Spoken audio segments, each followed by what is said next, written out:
Say hello to my little friend. Just kidding, I'm gonna eat this thing.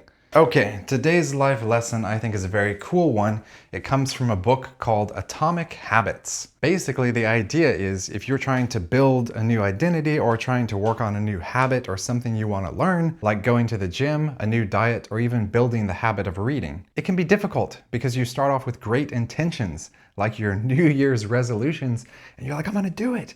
And then you just fail and you fall off the wagon and it never goes anywhere. So here's the idea. Let's say you're trying to build the habit of going to the gym. Every time you successfully go to the gym, it's like you voted, yes, I did it. And every time you didn't, it's like you voted no.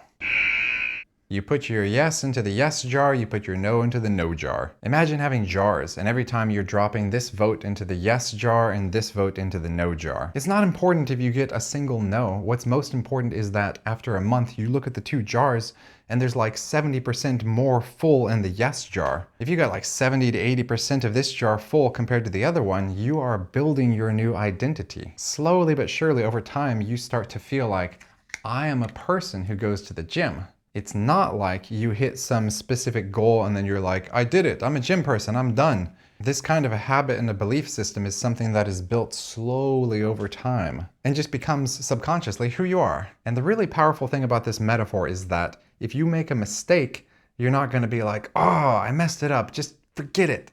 It's easy to overreact when we miss the mark, but just think of it like a little speed bump. As long as you're getting more of these than these, you're still doing all right. And actually, if you think about it, psychologically, it might be easier to say like, oh, I messed up, whatever, let's forget it. It's like the easy way out. So don't let yourself fall victim to giving up so easily. Another thing this concept does is make you focus on the iterative improvement you need to do. It's not like something you do just once and then you're done. Examples. I mentioned going to the gym, building a reading habit, or a new diet. Another example is learning, like a language, programming, whatever. If you're taking lessons frequently and you miss one lesson, it's no big deal because you're still a person who is learning. And a different example, becoming a clean, organized person. As long as you tidy up one small thing daily, that's better than just a massive cleaning session once every 3 months. Or even finances. As long as you're, most of the time, saving something bit by bit, it builds up over time to something larger. But coming back to the core of this voting for yourself idea, it's a little bit of a shift from outcome to identity. It's less about, I want to lose weight, and more about,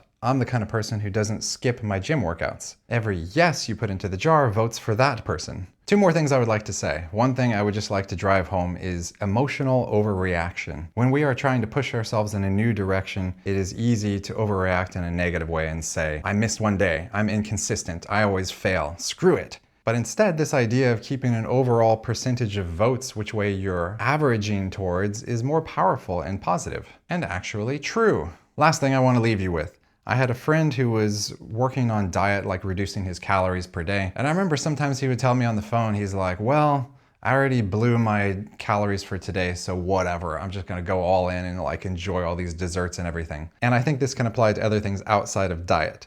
But here's how I look at that. The problem is counting the entire day as a yes or no vote. It's not the whole day in this case, it's your next meal or your next snack. Each one is a decision. So the first one, I went over my calories, is a no.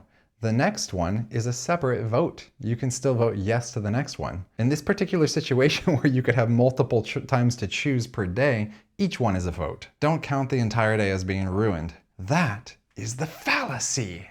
Okay, that's all. I'll see you all tomorrow for the next life lesson. I'm doing a 30-day challenge. I'm making one of these every single day. I'll see you real soon.